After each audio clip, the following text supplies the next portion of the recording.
I'm a senior financial analyst at a major investment firm. At 28, I'd built what most people would call a comfortable life. Nearly $2.5 million in inherited assets from my parents, plus substantial savings from my career in upper management. I thought I had everything figured out. I thought my marriage was solid, even if things had gotten a little stale lately. I thought wrong. Before I tell you everything, do me a small favor. Stick with this story. Let it travel. Leave a comment, tell me where you're listening from or what time it is for you. It helps more than you think. It started on a Thursday. The worst day of work I'd had in years. My boss, the company president, had called me into his office to chew me out for a mistake someone else made. Didn't matter that I had documentation proving it wasn't my fault. He needed someone to blame, and I was convenient. I left his office feeling like I'd been kicked in the stomach. The drive home didn't improve my mood. When I turned onto my street, I found my sister-in-law Andrea's car blocking my driveway. Classic Andrea, never thinking about anyone but herself. Our relationship had always been ice cold. From the moment we met, she'd looked at me like I was something stuck to the bottom of her shoe. I never understood why, and honestly, I'd stopped trying. Because of her parking job, I couldn't pull into my own driveway. The neighbor's teenage son and his friends had filled the street with their cars, so I had to park 3 doors down. I sat there for a moment, keys in the ignition, wondering why I even bothered coming home anymore. My wife Morgan and I hadn't been intimate in over a month. Every night I tried, she had an excuse. Too tired. Headache. Not in the mood. The rejection was starting to wear on me in ways I didn't want to admit. I grabbed my briefcase and trudged up the sidewalk. The garbage can sat by the curb, something else I'd have to deal with. I dragged it around the side of the house, through the gate, and left it by the back door. When I stepped into the kitchen, I could hear music and laughter from the living room. Morgan and Andrea, having what sounded like a great time without me. I opened the refrigerator and pulled out a beer. The cold glass felt good in my hand. I popped the top and took a long sip, feeling the bitterness slide down my throat. I started walking toward the living room, ready to paste on a smile and pretend everything was fine. But something made me stop at the doorway. Their voices carried clearly over the music, and what I heard made my blood turn to ice. God, he fucked me 3 times today, Morgan said with a laugh. Not a quiet laugh. A delighted, satisfied laugh that I hadn't heard from her in months. I froze. The beer in my hand suddenly felt like it weighed 100 pounds. Andrea's voice came next, curious and conspiratorial. So what are you going to do now? Tyler wants me to move in with him, Morgan said. Tyler. Her ex-boyfriend. The one who dumped her 5 years ago and left town. The one she'd cried about for weeks before we started dating. The one she'd sworn meant nothing to her anymore. I'll get a lawyer and file for divorce. This is a community property state, so I'll get half of everything. The world tilted sideways. I couldn't breathe. Couldn't think. My wife, the woman I'd married 3 years ago, the woman who'd quit her job right after our wedding, the woman who spent my money like water and never lifted a finger around the house, had been sleeping with her ex-boyfriend. And now she wanted to take me for everything I had. I backed away from the door as quietly as I could. My hands were shaking so badly I almost dropped the beer. I set it on the counter and walked back outside, down the driveway, back to my car 3 doors down. I got in, closed the door, and just sat there while my brain tried to process what I'd just heard. She'd been denying me for a month. A whole month of rejection, of feeling unwanted, of wondering what was wrong with me. And all that time, she'd been giving herself to him. 3 times a day, she'd said. 3 times. While I worked 60-hour weeks to pay for the house we rented, the maid service 3 times a week, the expensive dinners she ordered when she didn't feel like cooking. The inheritance from my parents, money they'd worked their entire lives to build, money my father had protected and grown through careful investments, she thought she could just take half of it. Money she'd never earned. Money she had no right to. But because we lived in a community property state, because I'd been stupid enough to marry her without a prenuptial agreement, she could do exactly that. I sat in that car until I saw Andrea's headlights pull out and drive away. Then I took a deep breath, put on my best smile, and walked back into my house like nothing had happened. Because I knew something Morgan didn't know yet. Something that would change everything. She was never going to get the chance to file those papers. When I walked back into the kitchen, Morgan was nowhere in sight. I grabbed another beer from the fridge and was taking my first sip when she appeared in the doorway, all sweetness and light. She had this little pout on her face that I'm sure she thought was cute. "Oh, there you are, honey," she said. "I didn't hear you come in. I'm sorry, but I didn't have time to order anything for dinner." I wanted to throw the beer in her face. I wanted to ask her if she'd been too busy fucking her ex-boyfriend to pick up a phone. Instead, I smiled at her like a loving husband and said, "That's okay, sweetie. I'll just heat up some leftovers from last night. She gave me that practiced smile, the one I'd fallen for years ago, the one that now made me feel sick to my stomach. She kissed my cheek, those same lips that had been on him just hours earlier, and announced she was going upstairs to take a hot bath. I just need to wash off the day, she said. Yeah, I thought. Go wash him off. Wash away the evidence. Pretend you're still my faithful wife. That's fine, I said out loud. I'll just watch some TV and join you later. She floated up the stairs, probably already thinking about the money she'd get in the divorce. I stood in the kitchen, listening to the water run through the pipes above my head, and started planning. By the time she came back downstairs an hour later in her bathrobe, smelling like expensive soap, I had the basic outline of my strategy. I spent the rest of that evening playing the role of devoted husband. We sat on the couch watching television, her choice of show, as always. She made small talk about her day, carefully editing out the parts about Tyler, I'm sure. I responded at the right moments, laughed at the right times, acted like I didn't have a care in the world. When she announced she was tired and headed to bed, I told her I wanted to watch the news first. Don't stay up too late, she said, kissing the top of my head. The moment her bedroom door closed, I pulled out my phone. I had a friend named Marcus who'd saved my ass more times than I could count. We'd met in college, stayed close through the years, and I trusted him more than almost anyone. He was a forensic accountant now, the kind of guy who could trace money through a dozen shell corporations and find out where every penny went. I sent him an encrypted message, need your help. Emergency. Can you talk tomorrow? His response came back in less than a minute, always. What's going on? Tell you in person. But I need you to start looking into some things for me. Name them. I gave him Morgan's information. Her social security number, her maiden name, everything he'd need to start digging. Then I added Tyler's name, her ex-boyfriend. I didn't know his last name, but I knew the town he'd come from. Marcus was good enough to figure it out from there. How deep do you want me to go? Marcus asked. All the way to the bottom. I need to know everything. There was a pause, then, brother, you're scaring me. You okay? No, I typed back. But I will be. That weekend was the longest of my life. I had to act normal while my brain screamed at me to confront her, to throw her out, to do something. Instead, I mowed the lawn on Saturday.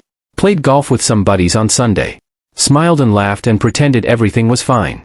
Morgan didn't suspect a thing. Why would she? She thought I was clueless. Thought I had no idea what she was doing behind my back. Sunday night, after she'd gone to bed, I sat in the dark with my laptop and waited for Marcus's email. It came through at 11:30. The subject line was just 3 words, you need this. I opened the attachment and felt my stomach drop. Credit card statements. For different cards I'd never seen before, all opened in my name without my knowledge. Hotels. Expensive restaurants. Men's clothing from designer stores. She'd been charging thousands of dollars to cards I didn't know existed, running up debt in my name while she planned her exit strategy. The statements went back 4 months. 4 months of theft. 4 months of planning. Every smile, every I love you, every time she'd rolled over in bed claiming she was too exhausted, all of it had been a performance while she robbed me blind. But Marcus hadn't stopped there. He'd found Tyler too. Tyler Morrison, married with 2 kids, living in a town about 40 miles away. Tyler had his own set of problems. Overextended credit. Gambling debts. A wife who had no idea he was spending his afternoons in hotel rooms with my wife. I read through everything twice, making notes, thinking through the implications. By the time I closed my laptop, it was past 1 in the morning. But I wasn't tired. For the first time since Thursday, I felt clear-headed. Focused. I knew exactly what I needed to do. Monday morning, I called my broker. The man who'd been managing my inheritance portfolio for the past 5 years, who'd grown that $2.5 million into nearly $3 million through careful investments. I told him I needed to liquidate everything. He tried to talk me out of it, asked about tax implications, early withdrawal penalties, all the things a good broker should ask. I cut him off. I need it done by the end of the week. All of it. And I need you to set up an offshore account for me. There was a long silence on the other end of the line. Then he said, you're serious. Completely. Okay. I'll need some information from you, but yeah, I can do it. Can I ask why? Better if you don't know. He didn't push. That's why I'd always liked him. He understood that sometimes people needed things done without questions.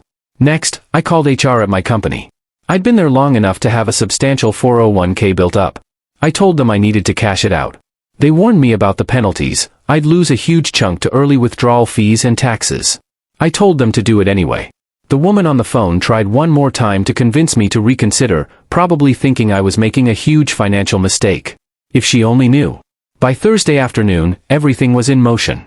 My inheritance was liquefied, sitting in an offshore account only I could access. My 401k was being processed. I'd transferred every penny from our joint checking and savings accounts into a separate account in my name only, then immediately moved it offshore as well. I'd canceled every credit card we had, including the secret ones Morgan thought I didn't know about.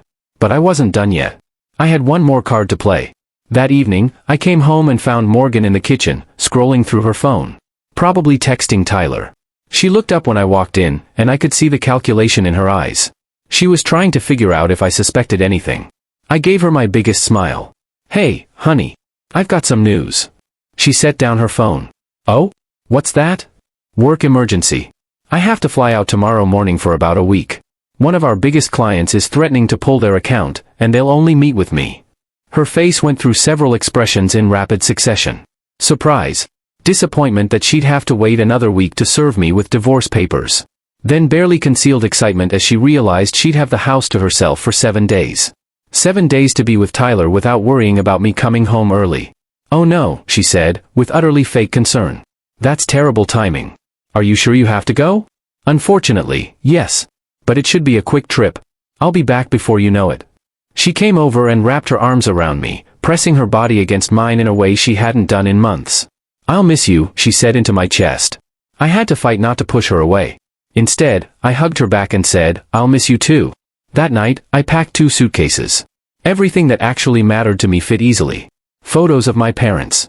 My father's watch. My mother's jewelry. Some clothes. My laptop. Everything else in the house, the furniture Morgan had picked out, the expensive kitchen gadgets she never used, the decoration she'd spent thousands of dollars on, I didn't care about any of it. She could have it all. Friday morning, I kissed her on the cheek one last time. Her perfume smelled different somehow. Maybe it had always smelled fake and I just hadn't noticed.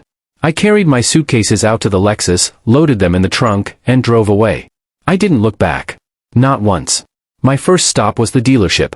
I'd called ahead, told them I needed to sell my car immediately, and yes, I understood I'd take a loss on it. The sales manager looked at me like I was crazy when I walked in, but he had a cashier's check ready within an hour. I signed over the title, took the check, and walked out. From there, I took an Uber to a private seller I'd found on Craigslist.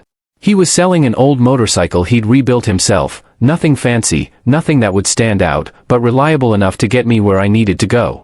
I paid him in cash, got the title transferred under a false name I'd already set up, and rode away on a bike my wife didn't know I owned. While I sat in a parking lot, I pulled out my phone one last time. I sent a message to Marcus, Phase 2. Make it happen. His response was immediate, already done. She's going to have a very bad day tomorrow. I smiled, tucked the phone in my saddlebag, and headed northeast. The wind felt good against my face. With every mile I put between myself and that house, that marriage, that lie, I felt lighter. Like I was shedding skin I didn't need anymore. By the time Morgan realized something was wrong, I was 400 miles away on a motorcycle she didn't know I owned, with cash she didn't know I had, heading toward a life she would never find. The next 3 days blurred together into an endless stretch of highway, cheap motels, and gas station coffee. I paid for everything in cash, never using my real name, leaving no electronic trail for anyone to follow. At night, lying in beds that smelled like bleach and old cigarettes, I'd pull out my laptop and check my encrypted email. Marcus kept me updated on the chaos I'd left behind. Saturday afternoon, Morgan had tried to use her credit cards and found them all declined. She'd called the bank about our joint account and discovered it was empty. According to Marcus's contact at the police department, she'd filed a missing person report by Saturday evening, claiming I'd disappeared and taken all our money.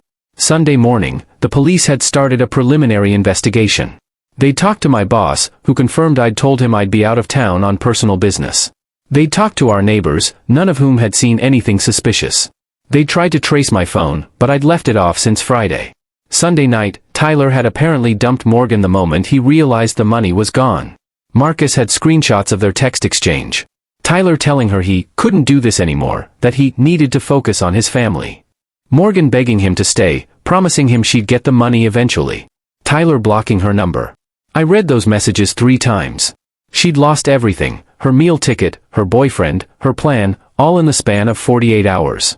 Part of me felt satisfied. A larger part felt empty. This was the woman I'd loved enough to marry. The woman I'd planned to spend my life with. And it had all been a lie. By Tuesday, I was in upstate New York, in a small town in the Adirondacks that barely showed up on maps. The air smelled different here, clean and sharp, full of pine and wood smoke. I found a diner on the main street, one of those mom-and-pop places that still had vinyl booths and laminated menus. I ordered coffee and breakfast and pulled out my phone to check Craigslist. There it was, lodge needs handyman. Room and board, modest pay. Must be reliable and willing to work hard.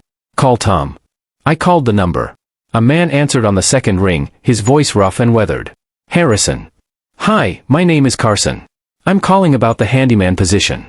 You know anything about repairs? Plumbing, electrical, carpentry, some? I'm willing to learn what I don't know. Where you from? I hesitated, then decided on partial truth. Texas. But I'm looking for a change.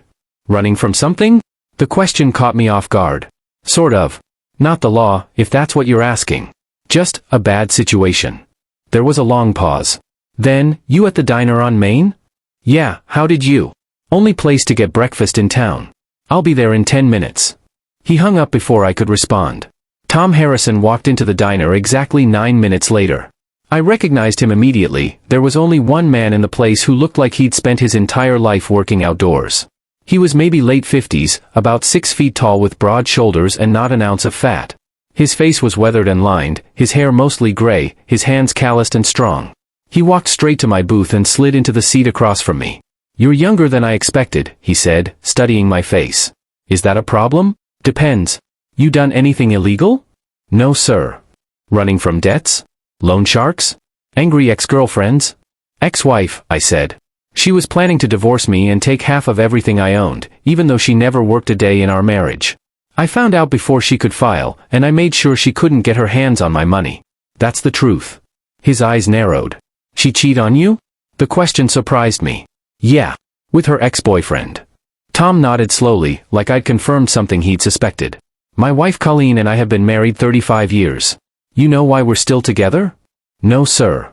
Because we're a team. We work together, build together, struggle together. That's what marriage is supposed to be.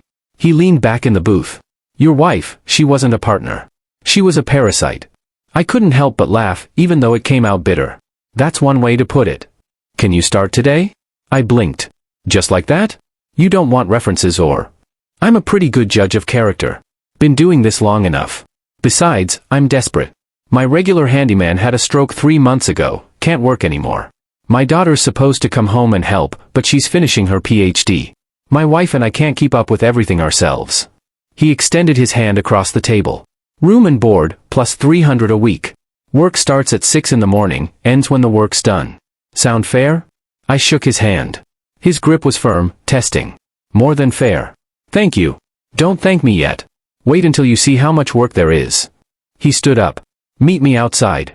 You got a car? Motorcycle. Good enough. Follow me to the lodge. We'll get you set up. The Harrison Wilderness Lodge sat on the shore of a pristine mountain lake, surrounded by pine forest and mountains. The main building was a 2-story structure that probably dated back to the 1950s, beautiful in a worn-down way, like it had good bones but needed someone to care about it. 12 small cabins dotted the property, each one facing the water. A long dock stretched out into the lake, some of its boards missing or rotted through. Tom's wife Siobhan met us on the front porch. She was trim and fit like her husband, with red hair going gray and sharp blue eyes that sized me up in about 3 seconds. Her accent carried a trace of Ireland, not heavy, but definitely there. This is Carson, Tom said. He'll be helping us out for a while. Welcome, Siobhan said, extending her hand. Tom says you're handy with repairs. I'll do my best, ma'am. Colleen is fine. We don't stand much on formality around here. She looked at her husband. Did you show him Ray's old cabin? About to. They walked me around the back of the main lodge to a small structure tucked among the trees. It had one main room with a bed, a table, 2 chairs, and a wood stove in the corner. A tiny bathroom with a shower stall. Nothing fancy, but it was clean and private and more than I needed. Ray lived here for 28 years, Tom said. Good man. Best worker I ever had. You'll meet him sometime. He's in town doing physical therapy, trying to recover enough to come back. He handed me a key. Get yourself settled. Dinner's at 6. Don't be late, Colleen doesn't like cold food. They left me alone. I brought in my saddlebags, which felt absurdly light compared to the life I'd left behind. Everything I owned fit in this one small room. I sat on the bed and pulled out my laptop, connecting to the Wi-Fi network Tom had mentioned. One email from Marcus waited for me. Police investigation is winding down. I sent them proof of life like you asked, video of you with today's date and a national newspaper. They've closed the missing person case. As far as they're concerned, you left voluntarily. Morgan's on her own now. No money for a lawyer, no boyfriend, no way to find you. She's renting a room in someone's apartment and working as a bartender. Tyler's wife found out about the affair and is taking him to the cleaners in their divorce. Justice is a beautiful thing. I closed the laptop and lay back on the bed. For the first time in a week, I let myself feel it, the relief, the anger, the grief, all mixed together into something I couldn't quite name. I'd lost my marriage, but I'd never really had it in the first place. I'd lost the life I thought I was building, but that had been built on lies. What I'd gained was something I hadn't expected, freedom.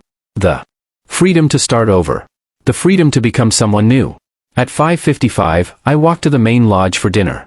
Tom, Siobhan, and an older black man I assumed was Ray were already seated at a large table in the kitchen. Ray stood when I entered, extending his hand. His grip was weak on the left side, the strokes lasting effects, but his smile was genuine. Heard Tom found some help, he said. Ray Porter. Good to meet you. Carson. Good to meet you too. Ray doesn't live here anymore, Tom explained, but he comes up for dinner a few times a week. Keeps us company. He gestured to a chair. Sit. Colleen made pot roast. The meal was simple but delicious, better than anything Morgan had made in the last year of our marriage. We ate and talked, and nobody asked me invasive questions about my past. They accepted that I was here, that I needed work, and that was enough. After dinner, Tom walked me through my responsibilities. The dock needed major repairs. Several cabin roofs were leaking. The main lodge's chimney had cracks that needed fixing. The list went on and on. Some of it I knew how to do from summers I'd spent at my uncle's place in Texas. Some of it I'd have to learn. Think you can handle it? Tom asked. I looked out at the lake, the mountains beyond, the endless work ahead. Yeah, I said. I think I can. That night, alone in my cabin, I sent one final message to Marcus. Just 3 words, thank you, brother. His response came back immediately, anytime. That's what family is for. I turned off the laptop and climbed into bed. Outside, the wind moved through the pines, making a sound like the ocean. Somewhere on the lake, a loon called out into the darkness. I closed my eyes and slept better than I had in years. The first few weeks at the lodge blurred together into an endless cycle of physical labor. I was up before dawn every morning, eating Siobhan's massive breakfasts, then working until my muscles screamed and my hands bled. Replacing dock boards. Patching roofs. Fixing a busted water heater in cabin number 7. Chopping enough firewood to get through the coming winter. My body, soft from years behind a desk, hardened. Blisters formed and popped and formed again until they turned to calluses. My back ached every morning when I rolled out of bed. But there was something therapeutic about it, swinging an axe, driving nails, fixing things with my hands. Each repair felt like I was fixing something in myself too. Tom worked beside me most days, teaching me tricks he'd learned over decades of maintaining the property. He didn't talk much, but when he did, it was worth listening to. Ray came up a few times a week, unable to do heavy labor anymore but happy to hand me tools and offer advice. Siobhan kept us fed and made sure we took breaks when we needed them. About 2 months in, I was standing on a cabin roof hammering down shingles when I heard voices below. 3 men in expensive outdoor gear, the kind city people wear when they want to look rugged, were walking the property line, pointing at the lodge, the cabins, the lake. I couldn't hear most of what they said, but I caught one sentence clear as day. Harrison will fold by Christmas. Then this whole lakefront is ours. I climbed down from the roof and found Tom in the barn. Whose Pinnacle Properties? I asked. His face went hard. Where'd you hear that name? 3 guys were just on the property, talking about how you'll fold by Christmas. They work for Pinnacle. Tom sat down on a hay bale, suddenly looking every one of his 50-something years. They're a corporate resort chain. They've been trying to buy this place for 2 years. I keep telling them no, but they won't take it for an answer. What are they doing to you? He hesitated, then seemed to decide I deserved to know. Bribing the local inspector to cite us for violations that don't exist. Diverting tour groups away from here to their properties. Spreading rumors that our lodge is unsafe. We're losing money, Carson. Fast. If something doesn't change soon, I'll have to sell. And they know it. I sat down next to him. Tom, I used to analyze corporate acquisitions for a living. Let me look at your books. Why would you help us? Because you gave me a place to land when I needed it. Because I'm tired of watching bullies win. I looked him in the eye. And because I've got resources you don't know about yet. Let me see what I can do. He studied my face for a long moment, then nodded slowly. Okay. But Bridget doesn't know how bad things are. Our daughter, she's supposed to be home in a few weeks. I don't want her worrying about this. Your secret's safe with me. That night, I called Marcus on an encrypted line. I need you to investigate a company called Pinnacle Properties. Everything, their debt structure, their acquisitions, their financing, everything. This related to your new digs? They're trying to destroy a good family to steal their land. I want to destroy them first. There was a pause, then Marcus laughed. Brother, I've missed working with you. Give me a week. A week later, late November, I was working on the main lodge's fireplace. The stone had cracks that needed mortaring, and I was shirtless and covered in dust and soot when the front door slammed open. Who the hell are you? I turned around to see a woman standing in the doorway, hands on her hips, crystal blue eyes blazing with anger. She was maybe mid-20s, with red hair like her mother's and a face that would have been beautiful if it wasn't twisted in fury. Tom's daughter Bridget, home early and clearly not happy to find a stranger in her family's lodge. Nice to meet you too, I said. I'm Carson. What are you doing in my family's lodge? I couldn't help myself. Well, I'm the new owner. Your dad sold it to me last week. Her face went from angry to shocked to furious in about 2 seconds. That's not funny. Neither is your attitude, but here we are. She took a step toward me, and for a second I thought she might actually swing at me. My dad can't afford to pay anyone. So either you're lying, or you're taking advantage of him. Either way, stay away from my family. She spun on her heel and marched out before I could explain. I stood there, covered in soot, and realized I'd just made a terrible first impression on the most beautiful woman I'd seen in a very long time. Tom found me an hour later. So you met Bridget? Yeah. She hates me. He laughed. She was the same way with her mother when Colleen first came to this country. Protective of the people she loves. She'll come around once she understands you're here to help. I wouldn't count on it. I think I'm on her permanent bad list. Give her time. She's got her mother's fire, but she's got a good heart underneath. That night at dinner, Bridget sat as far from me as possible, shooting daggers at me with her eyes every time I looked up. When I tried to make conversation, she gave me one-word answers. When her parents asked about her PhD work in hospitality management, she opened up, animated and intelligent and passionate about sustainable tourism. She didn't direct a single word to me. After dinner, I excused myself and went back to my cabin. About an hour later, there was a knock on my door. I opened it to find Bridget standing there, arms crossed. My dad says you're working for room and board. That's right. Why? I could have lied. Could have given her some story. But something about those blue eyes made me want to tell the truth. Because I needed to get away from everything I knew for a while. Your dad gave me that chance. People don't just give up their lives and move to the middle of nowhere for no reason. You're right. But it's my reason, and I'd appreciate if you respected that.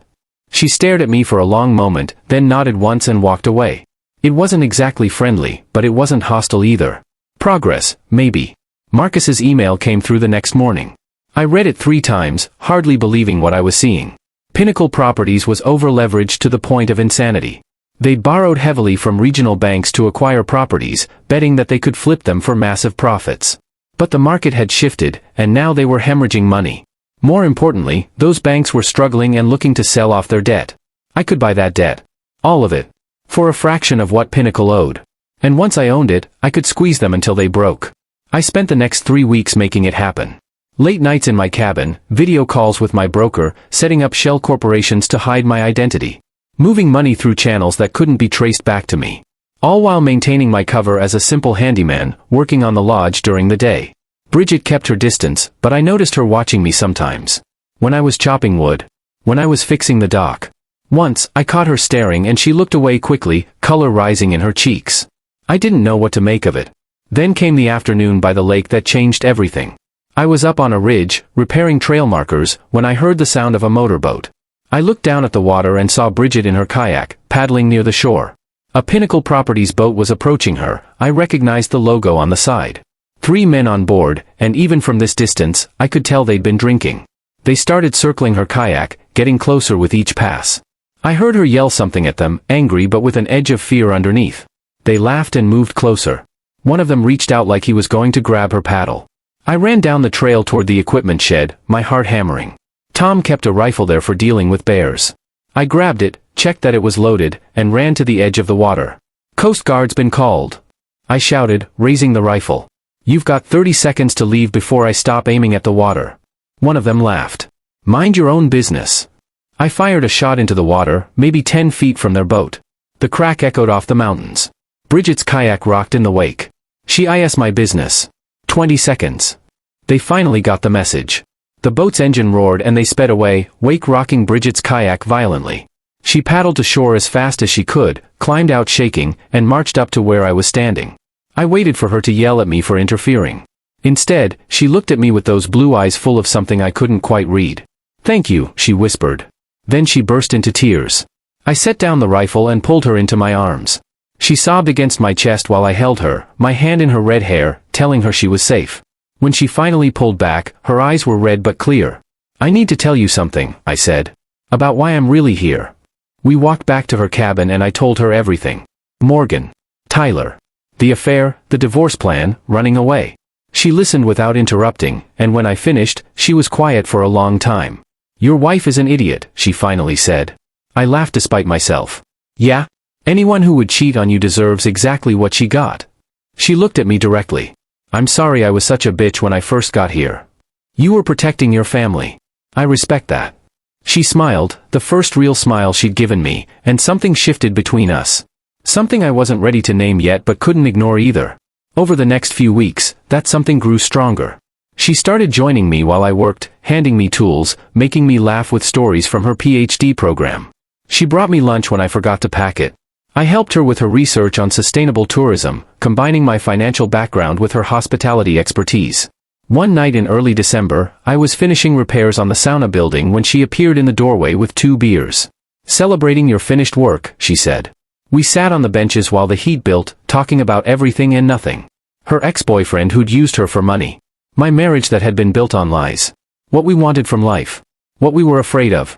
"Are you going to kiss me," she said suddenly, "or am I doing all the work here?" I kissed her. And it felt like coming home. What happened after, what happened in that cedar-scented heat while steam rose around us, I'm not going to describe in detail. Some things are private. But I will say this, it was real. More real than anything I'd felt with Morgan in all our years together. She stayed in my cabin that night.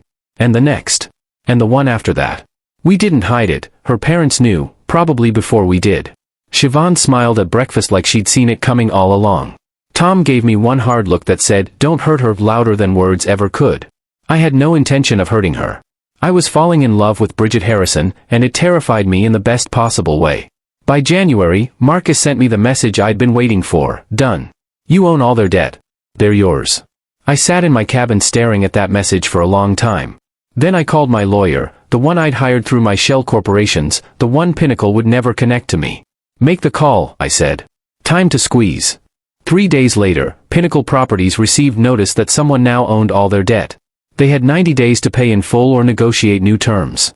When they tried to refinance, no bank would touch them.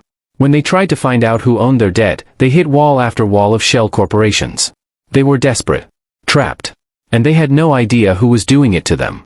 My lawyer made them an offer: cease all harassment of the Harrison family. Sell their 200-acre property adjoining the Harrison Lodge at fair market value. Or face bankruptcy and lose everything. They took the deal. They had no choice. I bought that land for half what it was worth, pristine lakefront property, perfect for development. And I still hadn't told anyone at the lodge what I was doing. Tom figured it out when the harassment stopped. When the inspector suddenly found no violations. When tour groups started coming back. He confronted me in the barn, and I told him everything. He didn't speak for a full minute. Just stared at me with those weathered eyes. Then he grabbed me in a bear hug and said, "Why?" "Because family protects family," I said. He pulled back, tears in his eyes. "You're not doing this alone. Whatever you're planning with that land, I want in. Partners. Tom, the land is worth millions. I can't just 50-50 split. I run operations, you handle the money. We build something together." He stuck out his hand. "Deal?" I shook it. "Deal." Now came the hard part, telling Bridget. I waited until April, when the spring thaw had turned everything green and alive. I asked her to go for a drive, and she agreed, curious but not suspicious. I drove her to the former Pinnacle property where construction crews were already working. She got out of the truck, looking confused. "Carson, what?" "Come see." I led her to where the old Pinnacle buildings were being torn down and something new was rising in their place. An eco-lodge, built using the sustainable tourism principles from her PhD research. Modern. Beautiful. Environmentally responsible. The architectural plans showed Harrison and Company. Wilderness resorts across the top. Her hand went to her mouth. You built this? With you. Your research. Your vision. I just provided the means. I dropped to one knee right there in the dirt, pulling out the ring I'd been carrying for a week. Bridget Harrison, will you marry me and build the rest of our lives here? She tackled me backward into the lake before she even said yes. We sat in the cold water, laughing and crying, and she kissed me like her life depended on it. Yes, she finally said. Yes, yes, yes. We were married 6 months later in October, peak fall colors, by the lake at the Double H Lodge, Harrison and Harrison, our combined properties. The whole community came. Ray in his wheelchair, tears in his eyes. His girlfriend helping coordinate everything. Local business owners and seasonal guests and the contractors who'd built the eco-lodge. Tom walked Bridget down the aisle, crying openly as he gave her to me. In my vows, I told her I didn't need a prenup. That I trusted her with everything I had. That she'd shown me what real partnership looked like. In hers, she said, you saved me before you loved me. You built our future before you asked me to share it. How could I not love you? We danced by the lake as the sun set, her pregnant belly between us, our first child, our son, and I thought about the man I'd been 2 years ago. Sitting in his car, listening to his wife betray him. That man had lost everything. But this man, the one holding Bridget in his arms, had gained something infinitely better. Morgan showed up once, about 6 months after the wedding. She'd tracked me through property records, figured out where I was. She drove up in an expensive car she couldn't afford, looking harder and older than I remembered. She tried to claim I defrauded her, that she deserved more money. Bridget, visibly pregnant, stood beside me while Morgan made her demands. Tom appeared with the local sheriff, his fishing buddy, and I calmly showed them the divorce papers Morgan had signed, the settlement she'd accepted. The sheriff invited Morgan to leave. Before she got in her car, Morgan looked at Bridget's pregnant belly, at the thriving resort around us, at everything I'd built.